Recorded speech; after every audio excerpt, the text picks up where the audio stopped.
Actually में यहाँ पर अगर मैं इसे न्यूक्लियस मानूं, थोड़ा एक्सेस के बेसिस पे देखिएगा, अगर मैं इसे न्यूक्लियस मानूं तो ये देखो न्यूक्लियस हो गया, ठीक।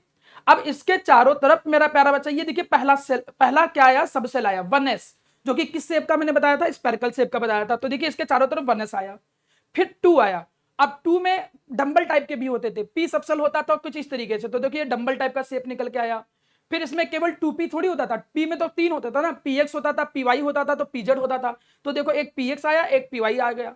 फिर यहां पर देखो एक pz निकल के आया, तो pz इसके ऊपर ओवरलैप हो गया। तो इस तरीके से कुछ 3D व्यू क्रिएट होगा किसके, न्यूक्लियस के चारों तरफ इलेक्ट्रॉन का। अब देखिए 3s आया, 1s कंप्लीट होगा, अब इसका 3s आया, 3s जो कि कैसा होता है, स्पेरिकल। तो यहां पर 3s आया, 3s के अंदर भी p होता था, 3p 3px 3py और ऐसे के। तो देखिए px आया, 3px आया, अब 3py आएगा। तो यहां पर देखिए ये 3py निकल के आया, अब 3py इसके चारों तरफ अरेंज हो गया। अब यहां पर देखिए क्या निकल के आ जाएगा, 3pz निकल के आएगा। तो लगभग लगभग जब इतनी बात आपको समझ में आ गई तो इसके आगे की कहानी बताता हूं। होता बेटा अभी पी चल रहा है, डबल डंबल किसका होता है, डी का होता है।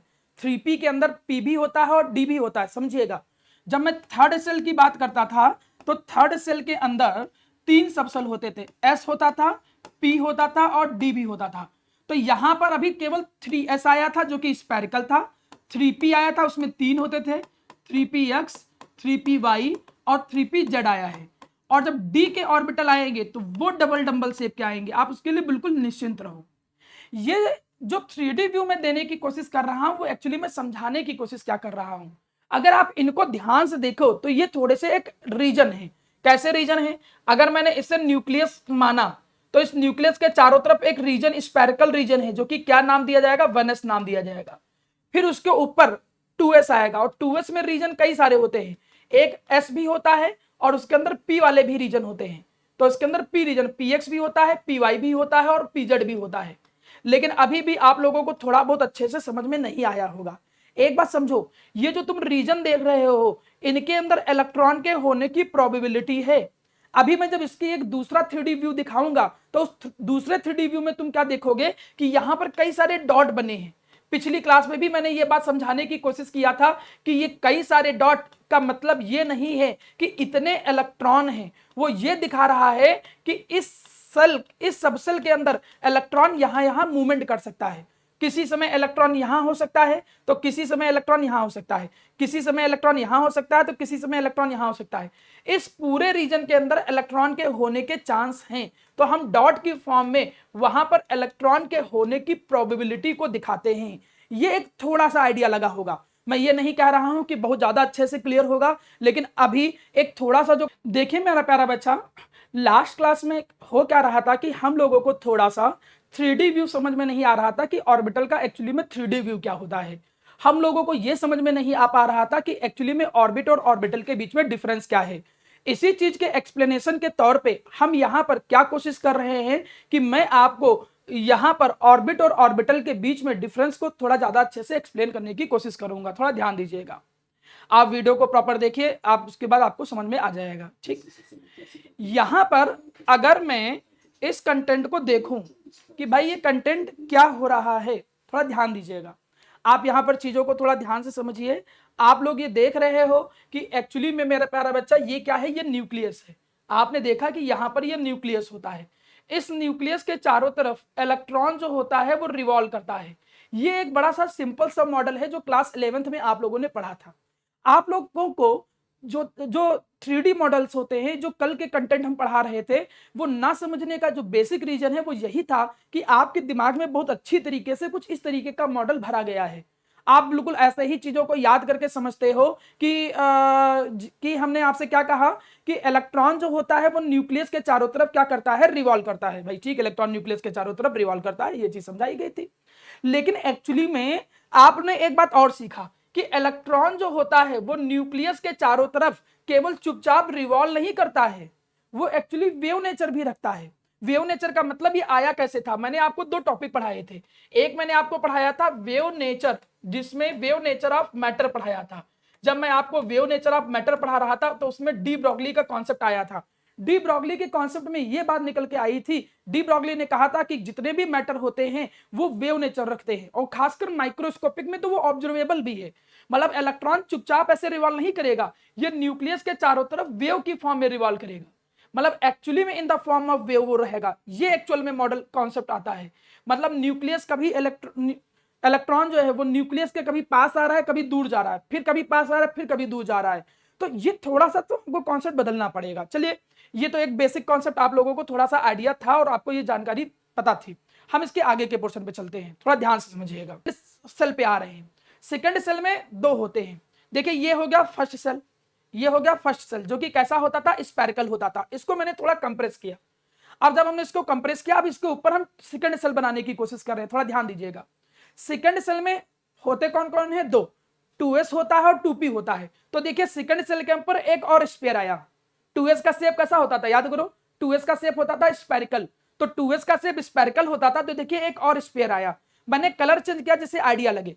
अब केवल 2s दिखा रहा हूं। अभी ग्रीन वाला जो था 1s था, लेकिन इस 2s के अंदर भी अगर तुम ध्यान से देखो प्यारा बेटा, इस 2s के अंदर भी तुम ध्यान से देखो, समझिएगा, इसके अंदर एक है 1s, इसके अंदर कौन है, 1s है, जो कि स्पेरिकल शेप का था, जिसको मैंने ग्रीन कलर में रिप्रेजेंट किया था।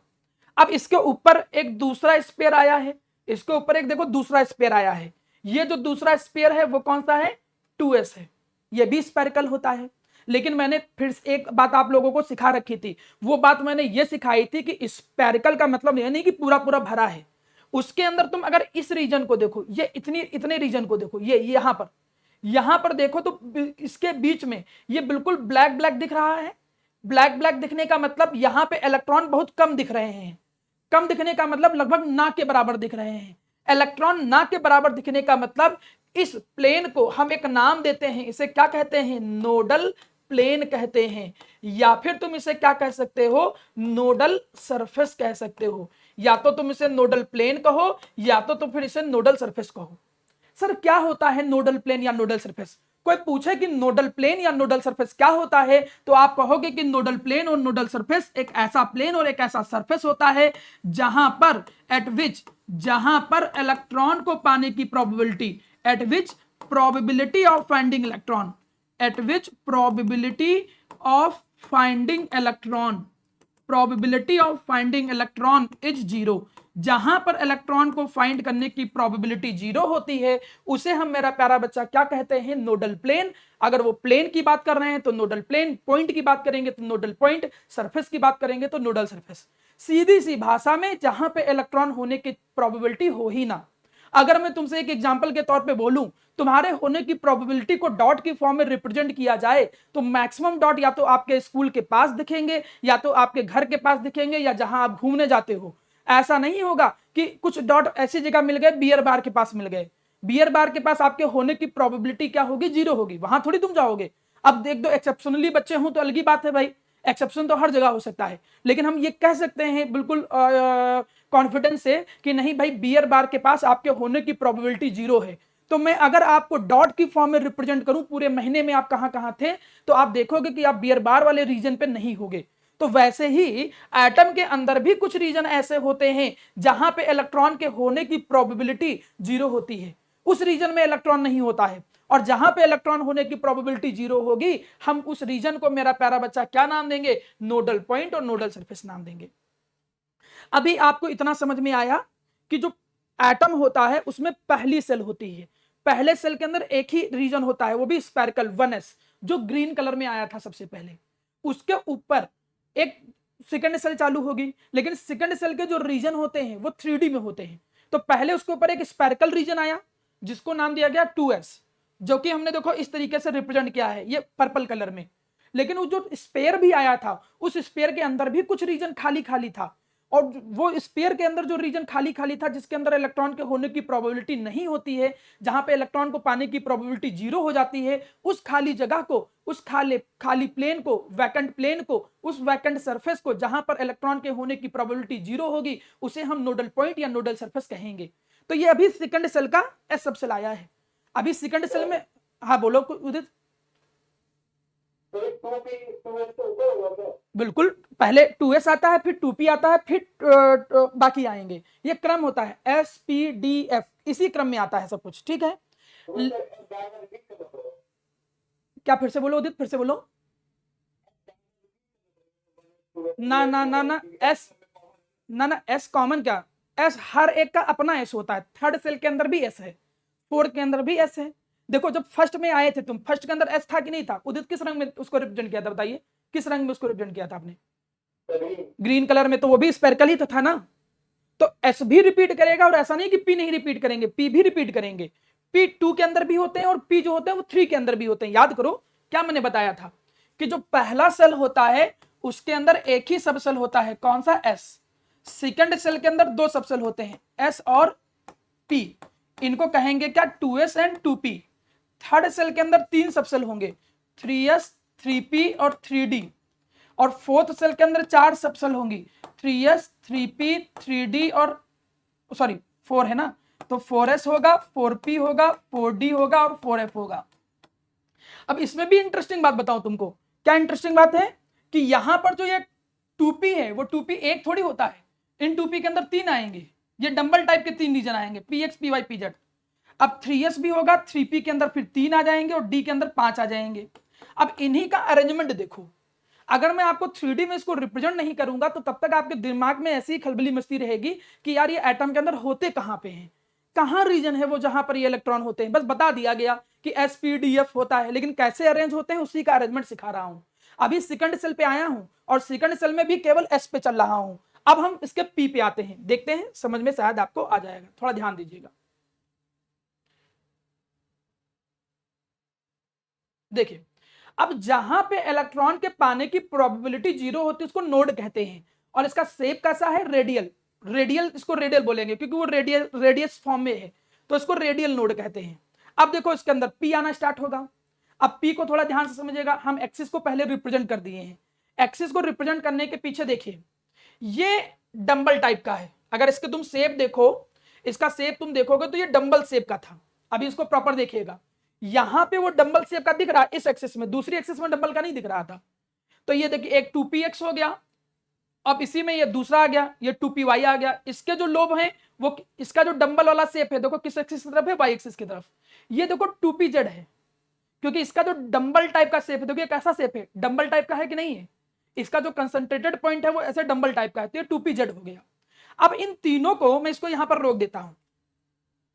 मैं इसको यहां पर अगर रोकता हूं, थोड़ा ध्यान से समझिएगा। ओके, ये बैक लाना पड़ेगा मुझे थोड़ा सा,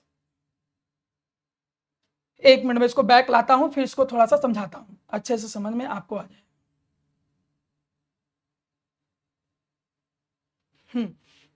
देखिएगा ये 2py चल रहा था, डंबल टाइप का कैसा लोब है? y है।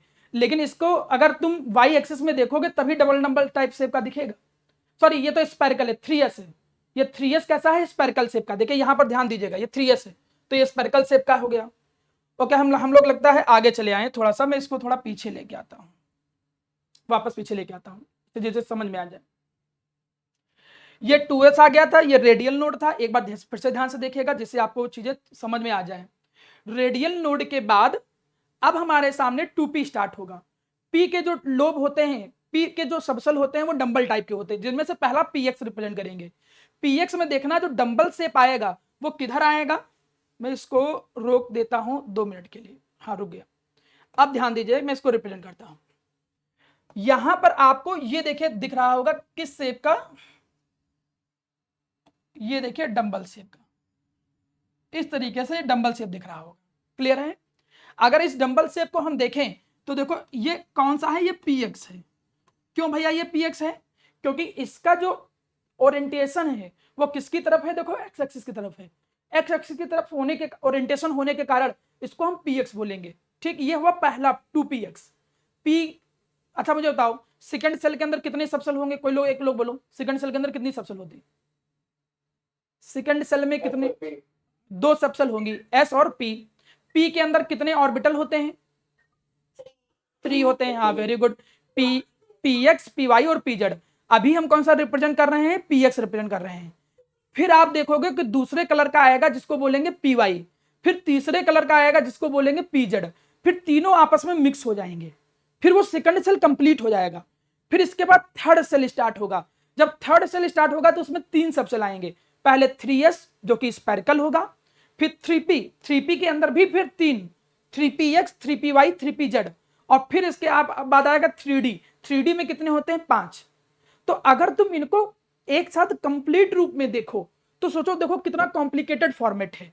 तो इसको इसी तरीके से थोड़ा समझने की कोशिश करिएगा, मैं अब समझाता हूं, देखिए थोड़ा ध्यान दीजिएगा। ये था px, अब इसके बाद आपके सामने रिप्रेजेंट होके आएगा py, कलर यहां पे चेंज कर दिया गया है जिससे आपको थोड़ा सा कॉन्सेप्ट क्लियर हो जाए।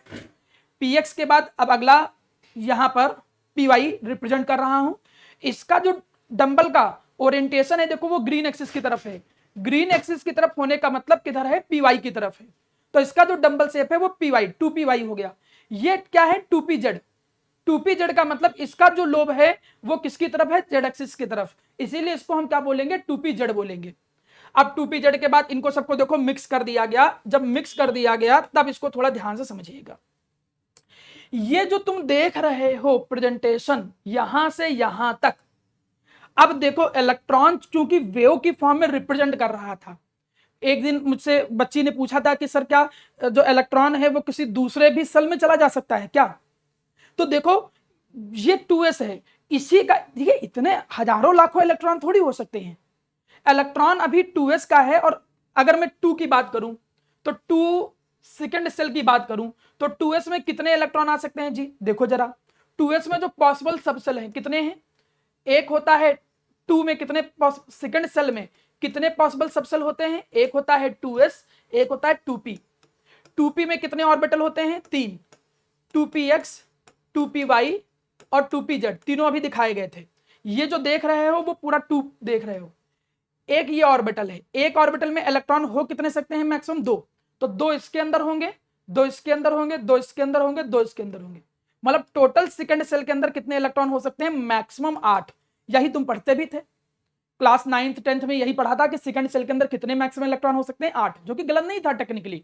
लेकिन अगर हम यहां देखें, अब मैं तुमसे ये बोलूं कि बेटा देखो ये सेकंड सेल है, तुम कहोगे अरे सर सेकंड सेल इसमें इतने लाखों इलेक्ट्रॉन कैसे हैं, कोई भी पूछ सकता है कि इतने लाखों इलेक्ट्रॉन कैसे हैं, तो क्या समझाओगे कि ये एक्चुअली में इलेक्ट्रॉन ना होके इलेक्ट्रॉन के होने की प्रोबेबिलिटी रिप्रेजेंट करते हैं, वो ये रिप्रेजेंट करते हैं कि यहां पे इलेक्ट्रॉन हो सकता है।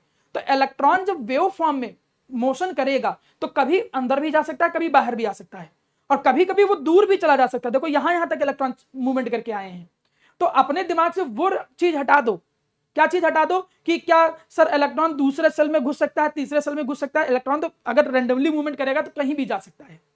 अब यहां पे तुम ऑर्बिट को लेकर अच्छा कॉन्सेप्ट कन्फर्म करो कि ऑर्बिट और ऑर्बिटल में अंतर क्या है, यहां कन्फर्म हो जाएगा।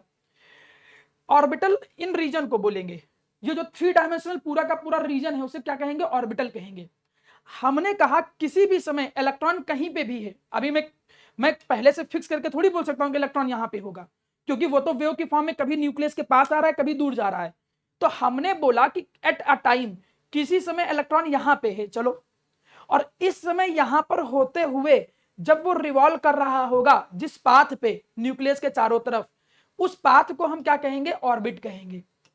हो सकता है ये इलेक्ट्रॉन उठ के कहां चला है, यहां चला है, उस समय उसका पाथ क्या हो जाएगा, उसका पाथ ये हो जाएगा चारों तरफ रिवॉल्व करने का, तो ये ऑर्बिट हो जाएगा।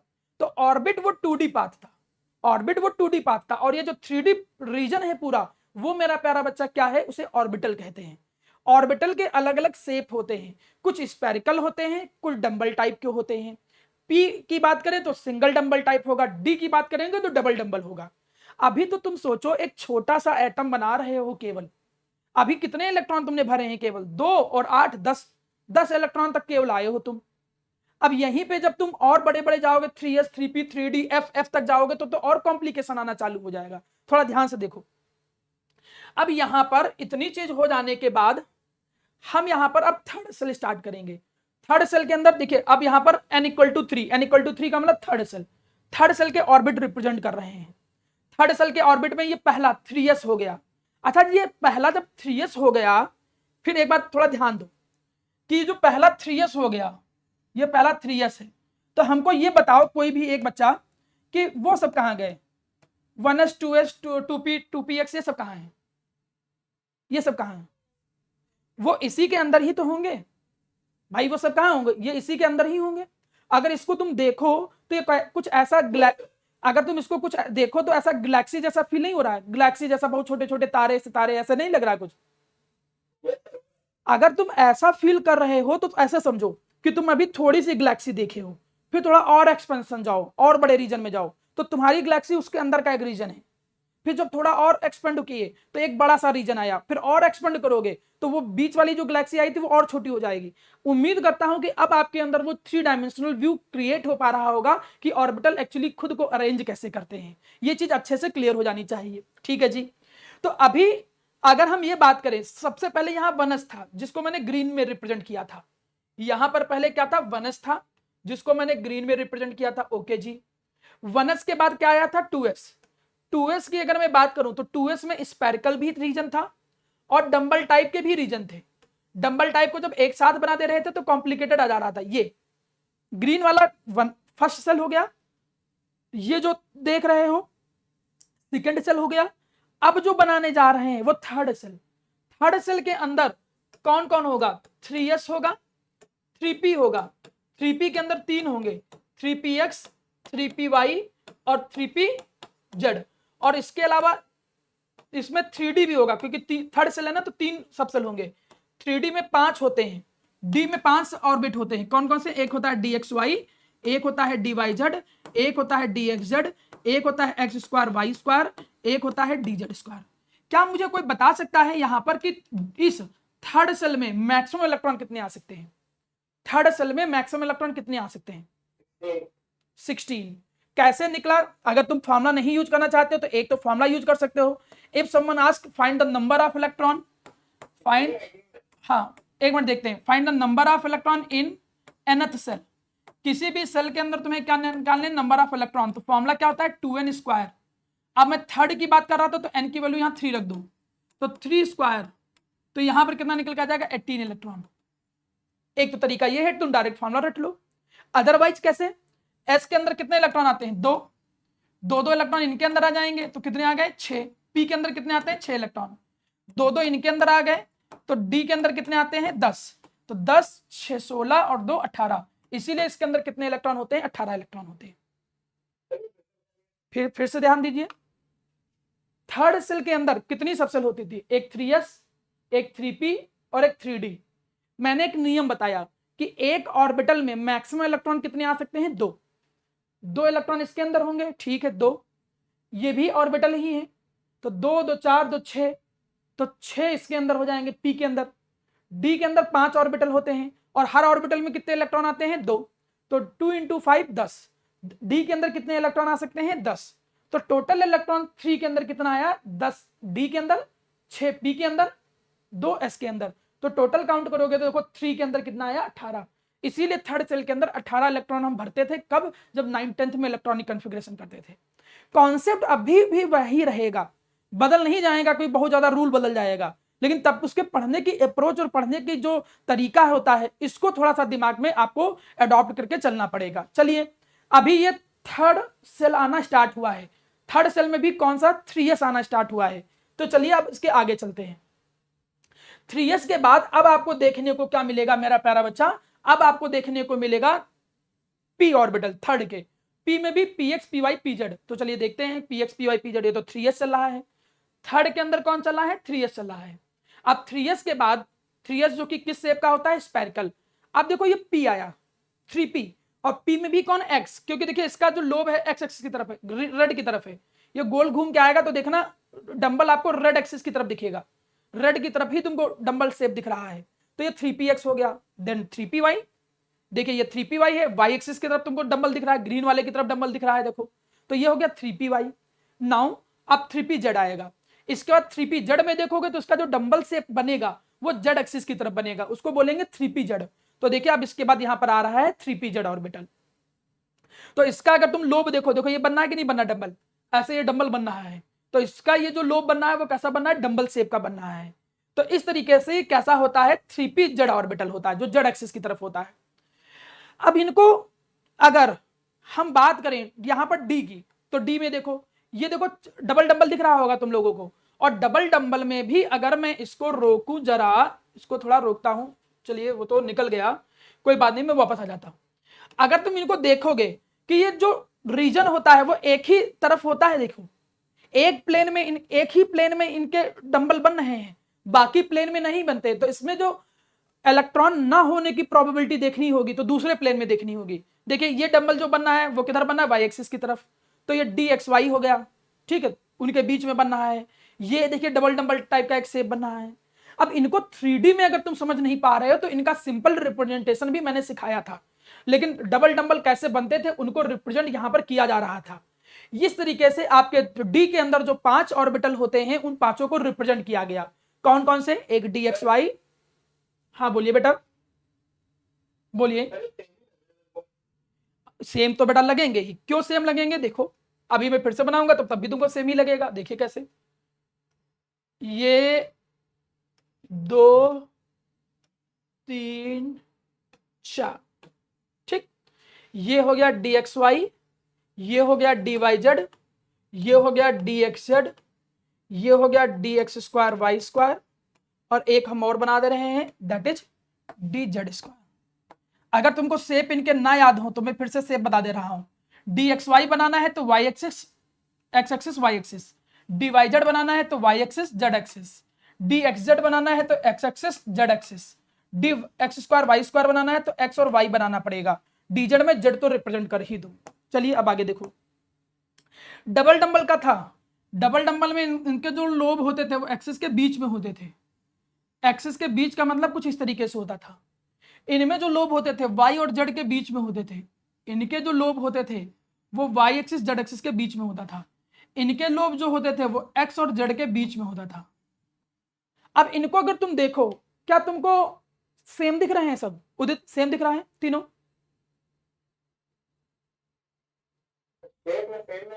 हाँ बिल्कुल सही है। यही चीज जब अभी तुम पहले 3D में डायग्राम देख रहे थे तब भी वही था, क्योंकि उसको 3D में जब व्यू रिप्रेजेंट कर रहे थे, या तो मैं उसको बिल्कुल निकाल के आपके सामने रखूं और फिर आपको हाथ से टच करवा के दिखाऊं कि हाँ ऐसा ऐसा कुछ है, तब बहुत अच्छे से फील आएगा। अदरवाइज वो भी ऐसे ही थे लोग, लेकिन एक्सिस में बदले हुए थे। अगर मैं इसको एक्स वाई प्लेन मानूं तो एक जो एक्स वाई प्लेन में है तो दूसरा इस प्लेन में मिलेगा। प्लेन चेंज हो रहा था, देखने में सब एक ही जैसे लगते हैं लेकिन प्लेन चेंज हो जा रहा था। इसी में जो D x square Y square था ये भी डबल डंबल टाइप का था, लेकिन इसमें एक्सिस के अलोंग लोब थे। लेकिन चूंकि इलेक्ट्रॉन इतने दूर दूर दूर दूर फैले हुए थे कि तुम एक्चुअली में एक्सिस और इलेक्ट्रॉन का जो ओरिएंटेशन था वो प्रॉपर नहीं देख पा रहे थे, लेकिन इस तरीके से इसको प्रॉपरली समझ सकते हो। इनमें लोब एक्सिस के अलोंग होते हैं, इनमें लोब एक्सिस के बीच में होते हैं। और डीजेड स्क्वायर जब देखा होगा तुमने तो उसमें सिंगल डंबल था और शेप इसका कुछ इस तरीके से था।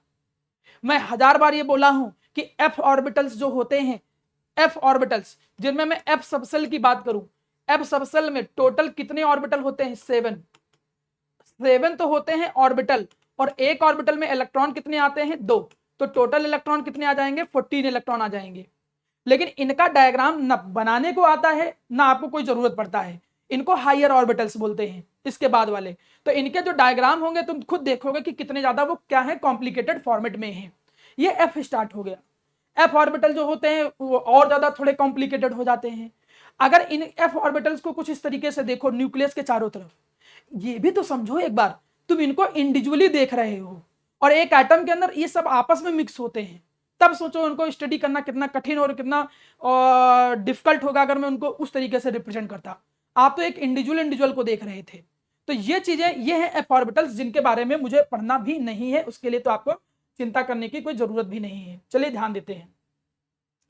इतनी चीज समझ लेने के बाद उम्मीद करता हूं कि आपको थोड़ा सा जो 3D व्यू है वो 3D व्यू हल्का सा समझ में आ गया होगा। इस 3D व्यू को समझने के बाद चलिए अब हम आगे चलते हैं। ठीक है, अभी हमारे पास लगभग 15 मिनट का टाइम है, तो मैं कोशिश करता हूं कि आप लोगों को एक नया कॉन्सेप्ट दे पाऊंगा। ये तो पिछली क्लास में मैंने सिखाया ही था सब कुछ। हमने पिछली क्लास में आप लोगों को ये प्रॉपर सिखाया था, थोड़ा ध्यान दीजिएगा। मैंने पिछली क्लास में आप लोगों को क्या क्या सिखाया था उस चीज को थोड़ा ध्यान दीजिए। मैंने आप लोगों को बताया था कि भैया सेल के अंदर क्या होता था, एटम के अंदर क्या होते थे, सेल कौन कौन से हो गए, पहला shell, second shell, third shell, fourth shell, जिसे हम KLMN बोलते थे। इनके अंदर सब सेल होते थे। सबसेल अलग अलग टाइप के होते थे। किस शेप के होते थे? एसपीडीएफ फॉर्मेट के होते थे, जिनको तुम अभी देख चुके हो। और सबसेल के अंदर कौन होता था? ऑर्बिटल होता था। तो आपको ऑर्बिटल के शेप और इनका थोड़ा बहुत कॉन्सेप्ट समझ में आया। लेकिन हम कुछ नई चीजें अब सीखते हैं। यहां पर आपके सामने एक नया टॉपिक आया है जिसको हम बोलते हैं वेव मैकेनिकल मॉडल। थोड़ा सा कॉम्प्लिकेटेड है, कुछ शब्द समझ में नहीं आएंगे, लेकिन आपको तब भी मैं कोशिश करूंगा समझाने की, आप उसके लिए परेशान मत हो। एक्चुअली हुआ क्या? हुआ ये कि हमारे सामने मैकेनिक्स दो तरीके की होती है प्यारा बेटा। मैकेनिक्स दो तरीके की कैसे? एक मैकेनिक्स होती है जिसको बोलते हैं क्लासिकल मैकेनिक्स। क्लासिकल मैकेनिक्स जिसमें हम न्यूटन के नियम लगाते हैं। न्यूटन के नियम का मतलब जैसे हमने कोई भी इक्वेशन न्यूटन की यूज कर ली। लेकिन जब हम माइक्रोस्कोपिक पार्टिकल की बात करते हैं, what is mean by microscopic particle? वो पार्टिकल जिनका साइज बहुत छोटा होता है, उनपे क्लासिकल मैकेनिक्स अप्लाई नहीं होती है। आप क्लासिकल मैकेनिक्स को उस पर अप्लाई नहीं कर सकते हो। तब जब क्लासिकल मैकेनिक्स के नियम को हम इलेक्ट्रॉन पे, प्रोटॉन पे और ऐसे माइक्रोस्कोपिक पार्टिकल पे अप्लाई नहीं कर पाएंगे, तब हमारे सामने एक नई मैकेनिक्स बन के आई, एक नया मैकेनिक्स लाया गया, जिनके पीछे कई सारे साइंटिस्ट का रोल था, जिनमें से डी ब्रॉगली ने बहुत सारा काम किया, एरविन श्रोडिंगर एक साइंटिस्ट थे, इन्होंने बहुत सारा काम किया। इन लोगों ने एक नई मैकेनिक्स दिया जिसे नाम दिया क्वांटम मैकेनिक्स। आपने ये नाम सुना होगा क्वांटम मैकेनिक्स। थोड़ा काफी भोकाली जैसा और काफी इंटरेस्टिंग नाम है। कई बच्चे इसको हॉलीवुड मूवी में जरूर देखा होगा, खासकर अभी जो एवेंजर और ऐसी मूवी आई थी जिसमें टाइम ट्रेवलिंग जब चल रहा था, तब वो ऐसा शब्द बहुत यूज कर रहे थे, क्वांटम मैकेनिक्स ऐसे करके वर्ड। तो क्वांटम मैकेनिक्स में माइक्रोस्कोपिक पार्टिकल की बात की जाती है। कहा यह गया कि जो नॉर्मल नियम है, उन नॉर्मल नियम, जो क्लासिकल मैकेनिक्स के जो नॉर्मल नियम है, वो हम इलेक्ट्रॉन पे अप्लाई नहीं कर पाएंगे। फिर एक नई मैकेनिक्स दी गई जिसको बोला गया क्वांटम मैकेनिक्स। उसके रूल डिसाइड किए गए, उसके कुछ कॉन्सेप्ट डिसाइड किए गए। उसी कॉन्सेप्ट और रूल पर बेस होके एरविन श्रोडिंगर, जो कि साइंटिस्ट का नाम है, इन्होंने मेरा प्यारा बच्चा क्या किया, इनका पूरा नाम है एरविन श्रोडिंगर। इन्होंने क्या किया कि इलेक्ट्रॉन के बिहेवियर को समझने के लिए, अच्छा इलेक्ट्रॉन के बिहेवियर क्या मतलब है? इलेक्ट्रॉन के बिहेवियर का मतलब होता है कि इलेक्ट्रॉन कैसे रिवॉल्व कर रहा है, इलेक्ट्रॉन कहां पे है, जहां पे है उसकी एनर्जी कितनी है। इलेक्ट्रॉन के बारे में सारी इंफॉर्मेशन को गेटअप करने के लिए, पता करने के लिए, कलेक्ट करने के लिए, उनको प्रॉपर्ली समझने के लिए उन्होंने एक इक्वेशन दी, बड़ी सिंपल सी। आप उसे सिंपल तो नहीं कहोगे, इन्होंने एक इक्वेशन दी जिस इक्वेशन को नाम क्या दिया गया? Schrodinger wave equation. ये इक्वेशन कहता क्या है? ये इक्वेशन कहता है del square psi upon del X square, del square psi upon del Z, del Y square, del square psi upon del Z square plus 8 pi square M H square E minus V into psi equal to 0। अब आप इसको देख कर डरने की जरूरत नहीं है कि यार ये तो इतनी कठिन कठिन ऐसी ऐसी इक्वेशन सर बता रहे हैं, ये तो हमारे समझ में आएगा ही नहीं। तो आपको इक्वेशन से रिलेटेड वर्क नहीं करना है, आप इसके लिए बिल्कुल निश्चिंत रहिए। आप केवल इस इक्वेशन को देखिए कि कैसे है ये। अब इसको लेके मैं कुछ बातें समझा देता हूं। इनमें जो प्रेजेंटेशन है, हर प्रेजेंटेशन क्या रिप्रेजेंट करता है, इसको बोलते हैं श्रोडिंगर वेव इक्वेशन।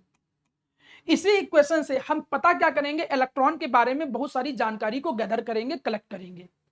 इनमें यहां पर एक जो टर्म यूज किया गया है that is known as psi. Psi यहां पर क्या होता है? साई को हम लोग बोलते हैं वेव फंक्शन। इसको हम लोग पढ़ते क्या है? साई। इसको कहते क्या है? Wave function. Sir wave function का क्या मतलब होता है? देखिए, आप अगर ग्राफिकल वे में भी किसी को रिप्रेजेंट करो, चलिए ग्राफिकल तो इधर उधर की बात छोड़ो, आप फंक्शन शब्द सुना होगा। फंक्शन का मतलब जैसे बहुत तरीके के फंक्शन पढ़ा होगा आपने। साइन एक्स ये एक फंक्शन है, कॉस एक्स एक फंक्शन है, आप y इक्वल टू एक्स ले लीजिए, ये भी एक फंक्शन है। देखिए कुछ इस तरीके से इक्वेशन आती है, कुछ ऐसे इक्वेशन आती है। अगर मैं कहूं कि कोई इंसान या कोई भी पर्सन इस तरीके से ट्रेवल कर रहा है, ऐसे एक सिंगल लाइन में ट्रेवल कर रहा है, ऐसे ऐसे वो ट्रेवल कर रहा है, अगर मैं इसे एक्स एक्सिस वाई एक्सिस मानूं, और मैं कहूं कि कोई इलेक्ट्रॉन इस तरीके से ट्रेवल कर रहा है, तो मैं इलेक्ट्रॉन के मोशन की बेसिस पे उसको फंक्शन की फॉर्म में रिप्रेजेंट करता। अगर उस इलेक्ट्रॉन के मोशन के बिहेवियर को ध्यान में रखते हुए उसको फंक्शन की फॉर्म में रिप्रेजेंट करता, तो मैं कुछ ऐसे लिखता y इक्वल टू एक्स, है ना, ऐसे ही कुछ लगता y इक्वल टू एक्स। लेकिन एक्चुअली में क्या होता है? एक्चुअली में जो इलेक्ट्रॉन होता है वो न्यूक्लियस के चारों तरफ वेव की फॉर्म में रिप्रेजेंट करता है, वेव की फॉर्म में रिप्रेजेंट करता है। और ये जो ग्राफ आप ऐसे देखते हो, इस तरीके के ग्राफ साइन एक्सिस के होते हैं। किसके होते हैं? साइन एक्सिस के। आपने अगर ट्रिग्नोमेट्री पढ़ लिया होगा तो देखा होगा साइन एक्स का ग्राफ कुछ ऐसा ही बनता है। तो जब इस इक्वेशन का डेरिवेशन किया जाएगा, मैंने आप लोगों को जो ग्रुप में इसकी बुकलेट शेयर की है, आपको नोट्स इसके शेयर किए होंगे, तो मैंने देखिए कुछ बच्चों के मन में क्वेरी आने लगती है कि यार ये कैसे आया होगा, क्या इसका भी कोई डेरिवेशन है? तो उनकी दिल की इच्छा को पूरी करने के लिए मैंने लास्ट पेज में इसका डेरिवेशन रिप्रेजेंट किया है सिंपल वे में। आप उसके डेरिवेशन को देख सकते हो, जब भी आपको टाइम एक्स्ट्रा मुझे मिलता है या मुझे लगता है कि सफिशिएंट टाइम है तो मैं उसको डिस्कस भी कर लूंगा। चूंकि बोर्ड में डेरिवेशन है नहीं, इसलिए मैंने डेरिवेशन यहाँ पर रिप्रेजेंट करने की कोई जरूरत भी नहीं समझी और कई बच्चों को समझ में भी नहीं आएगा। इस वजह से मैं जानबूझ के डेरिवेशन यहाँ पे रिप्रेजेंट नहीं कर रहा हूं, उसकी कोई जरूरत नहीं है। लेकिन तब भी कुछ बच्चों की मन की इच्छा पूरी खाली रह ना जाए, इसके लिए आपको नोट्स में लास्ट पेज पे इसका डेरिवेशन प्रॉपर दिया गया है, आप देख लीजिए। कोई प्रॉब्लम आती है मैं समझाऊंगा। वहां जब डेरिवेशन पे जाओगे तो देखोगे शुरुआत यहां से की गई है। कहां से? हमने देखा कि इलेक्ट्रॉन कैसे रिवॉल्व कर रहा है, वेव की फॉर्म में। तो आप देखोगे वेव फंक्शन ऐसे शुरुआत किया गया, a equal to sine omega t, ऐसे डेरिवेशन। ये एम्पलीट्यूड हो गया, ये साइन की फॉर्म में ट्रेवल कर रहा था। आप समझ गए होंगे कि जो साई है वो साई क्या है, साई वेव फंक्शन है। इलेक्ट्रॉन साइन की फॉर्म में, साइन का मतलब बोले तो कुछ इस तरीके से वेव की फॉर्म में ट्रेवल कर रहा था, इसीलिए हम उसको वेव फंक्शन की फॉर्म में जब रिप्रेजेंट किए, उस वेव का फंक्शन, वेव की फॉर्म में जो इलेक्ट्रॉन ट्रेवल कर रहा है उसको जब फंक्शन की फॉर्म में रिप्रेजेंट करोगे तो कुछ ऐसे रिप्रेजेंट करोगे, और यहीं से फिर इस श्रोडिंगर वेव इक्वेशन का डेरिवेशन भी बनेगा। तो चलिए यहां पर साई क्या है वो समझ में आ गया, चलिए अच्छी बात है। अब यहां पर ये एक और चीज आई है, ये एक नई चीज आई है जो आपको शायद समझ में आ रहा हो। ये भले ना समझ में आ रहा हो आप लोगों को, लेकिन आपने ऐसा तो जरूर पढ़ा होगा डी अपॉन डी एक्स जल्दी में, क्योंकि अब आप तो 11th में आ गए हो, खासकर फिजिक्स में सर ने जरूर पढ़ाया होगा, पवन सर ने। आप इसको डेरिवेटिव कहते हो। हाँ, डिफरेंशिएशन या डेरिवेटिव, आप डिफरेंशिएशन की फॉर्म में आपने इसको पढ़ा होगा। आप किसी चीज को डिफरेंशिएशन करते हो, जैसे डिफरेंशिएशन माना हमने कह दिया 3x स्क्वायर है, आपने इसका डिफरेंशिएशन किया तो कितना निकलेगा, 6x निकल के आ जाएगा। लेकिन अगर ये डिफरेंशिएशन डबल टाइम होता, मैं D square upon D x square कर देता, मतलब 2 बार डिफरेंशिएशन हो गया। 2 बार डिफरेंशिएशन का मतलब एक बार इसका डिफरेंशिएशन होकर ये आया, फिर इसका भी डिफरेंशिएशन हो जाएगा, और फिर ओवरऑल रिजल्ट कितना निकलेगा, 6 निकलेगा। तो इसको हम क्या कहते हैं, डबल डिफरेंशिएशन, डबल डेरिवेटिव कहते हैं। तो ये भी डबल डेरिवेटिव को ही रिप्रेजेंट कर रहा है। अब वो डबल डिफरेंशिएशन एक्स एक्सिस की तरफ से, वाई एक्सिस, जेड एक्सिस तीनों को ध्यान में रख के किया गया। क्यों? क्योंकि इलेक्ट्रॉन तो मूवमेंट तीनों एक्सिस में कर रहा है, एक्स वाई जेड 3D में मूवमेंट कर रहा है, इसलिए उसको डिराइव किया, उसको डिफरेंशिएशन किया गया, साई को डिफरेंशिएशन किया गया तीनों एक्सिस के रिस्पेक्ट में। तो ये एक ऑपरेटर लगा दिया, इस ऑपरेटर को क्या बोलते हैं, हैमिल्टनियन ऑपरेटर। सर ऑपरेटर क्या होता है? ऑपरेटर का मतलब जैसे तुम कोई भी फंक्शन अप्लाई कर दो। हम एक बात करें तो हमने कहा तुम्हारे सामने एक वैल्यू लिखी है 16, अब इसमें तुमने एक ऑपरेटर लगा दिया, कोई भी ऑपरेटर लगा दो, स्क्वायर रूट एक ऑपरेटर है ना। अब स्क्वायर रूट एक ऑपरेटर है, तुमने लगा दिया तो रिजल्ट ये क्या देगा, ये रिजल्ट 4 दे देगा। तो जैसे स्क्वायर रूट एक ऑपरेटर है, तो वैसे इसी फंक्शन पे एक ऑपरेटर लगाया गया, इस ऑपरेटर को क्या बोलते हैं, हैमिल्टनियन ऑपरेटर। जब हैमिल्टनियन ऑपरेटर लगा के तब पूरा जो फॉर्मूला है उस पूरे फॉर्मूले को डिराइव किया गया, और डेरिवेशन आपके सिलेबस में वैसे भी नहीं है, ये मैं बात पहले ही बता चुका हूं। जो बच्चे सीबीएसई बोर्ड में हैं, अगर वो एनसीईआरटी को देखेंगे तो उनको इतनी बड़ी इक्वेशन दिखेगी भी नहीं, ये आपको केवल रेफरेंस में देखने को मिलेगा। एनसीईआरटी में इसको कैसे रिप्रेजेंट किया गया है, कुछ ऐसे, ये एनसीईआरटी में कुछ इस तरीके से रिप्रेजेंट किया गया है श्रोडिंगर वेव इक्वेशन को, ध्यान दीजिएगा। ये H हैमिल्टनियन ऑपरेटर है, हैमिल्टनियन ऑपरेटर का मतलब यही, ये H है, और यहां पर जो E है ये है उस इलेक्ट्रॉन की टोटल एनर्जी, मे बी वो काइनेटिक एनर्जी, जो भी उसके पास एनर्जी पजेस करता है इलेक्ट्रॉन, वो एनर्जी है। यहां पर V क्या है, उसकी potential energy, E total energy है, V जो है वो V क्या है, पोटेंशियल एनर्जी है। तो ये इनके कुछ बेसिक प्रेजेंटेशन यहां पर दिए गए हैं। उम्मीद करता हूं कि ये बेसिक प्रेजेंटेशन आपको समझ में आए होंगे। इन्हीं बेसिक प्रेजेंटेशन की बेसिस पे जो इरविन श्रोडिंगर थे, उन इरविन श्रोडिंगर ने एक इक्वेशन दी, इस इक्वेशन को हम एक नाम देते हैं श्रोडिंगर वेव इक्वेशन।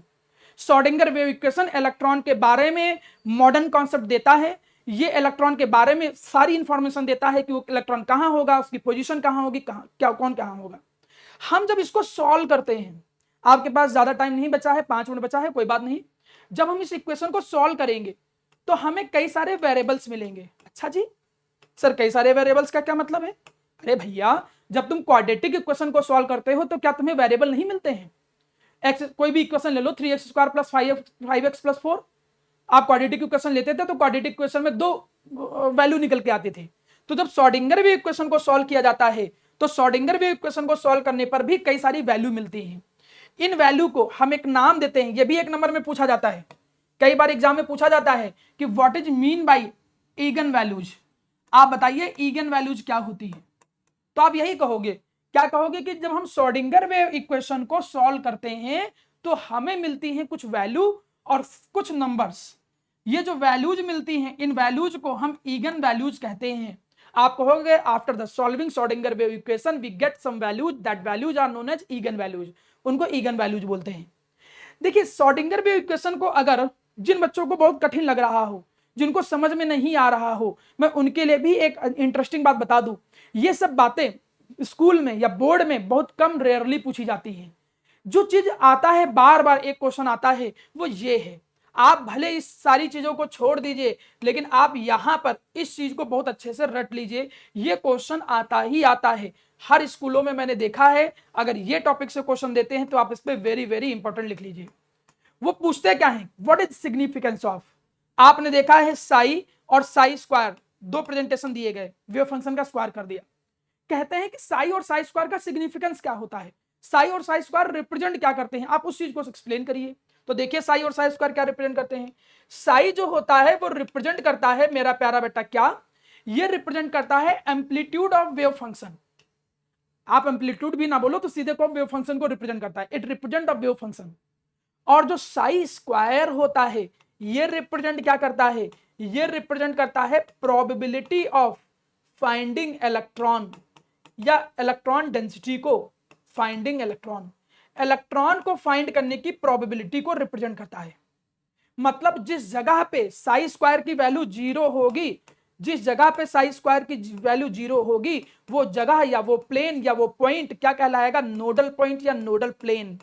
ध्यान दीजिएगा, जहां पे इलेक्ट्रॉन के होने की प्रोबेबिलिटी 0 होती है, मैं जब पढ़ा रहा था तो डायग्राम समझाया था कि जहां पे इलेक्ट्रॉन के होने की प्रोबेबिलिटी 0 है, जहां पे इलेक्ट्रॉन नहीं होता है उसको नोडल पॉइंट कहते हैं। तो अगर जहां पे इलेक्ट्रॉन नहीं होगा मतलब इलेक्ट्रॉन की प्रोबेबिलिटी 0 है, और ये इलेक्ट्रॉन के होने की प्रोबेबिलिटी को ही रिप्रेजेंट करता है, प्रोबेबिलिटी ऑफ फाइंडिंग इलेक्ट्रॉन। तो अगर कोई पूछे कि नोडल पॉइंट पे साई स्क्वायर की वैल्यू कितनी होगी, तो नोडल पॉइंट पे साई स्क्वायर की वैल्यू कितनी होगी, 0 होगी। अभी के लेवल में आप केवल इतना समझो, यहां पर जब तुम थोड़ा आईआईटी मेन एडवांस के लिए जाते हो तो आपको थोड़े से ये ऑर्बिटल वेव फंक्शन के डायग्राम समझने की जरूरत पड़ती है। बोर्ड में नहीं आता है लेकिन हर साल आईआईटी एडवांस में इस पर क्वेश्चन आता ही आता है। हर साल तो नहीं कह सकते लेकिन रिपीटेड जरूर आता है। तो मैं कोशिश जरूर करूंगा कि जैसे भी कुछ एक्स्ट्रा टॉपिक आपको पढ़ाऊंगा, मुझे लगेगा कि आप लोग थोड़ा थोड़ा सीखने लगे हो, मैं इसको 100% पढ़ाऊंगा। क्योंकि होता क्या है कि कुछ ऐसे टॉपिक में जिनको इंटरेस्ट नहीं होता, जिनको केवल बोर्ड का पढ़ना है, उनके लिए वो थोड़ा हेक्टिक हो जाता है। लेकिन मैं पढ़ाऊंगा जरूर, ये मुझे अच्छे से पता है, आप लोगों को जरूर सिखाऊंगा। तो आज की क्लास में हमने जो सीखा वो ऑर्बिट के प्रॉपर शेप कैसे होते हैं, ऑर्बिट और ऑर्बिटल में अंतर क्या है। उम्मीद करता हूं अब किसी को कोई डाउट नहीं होगा।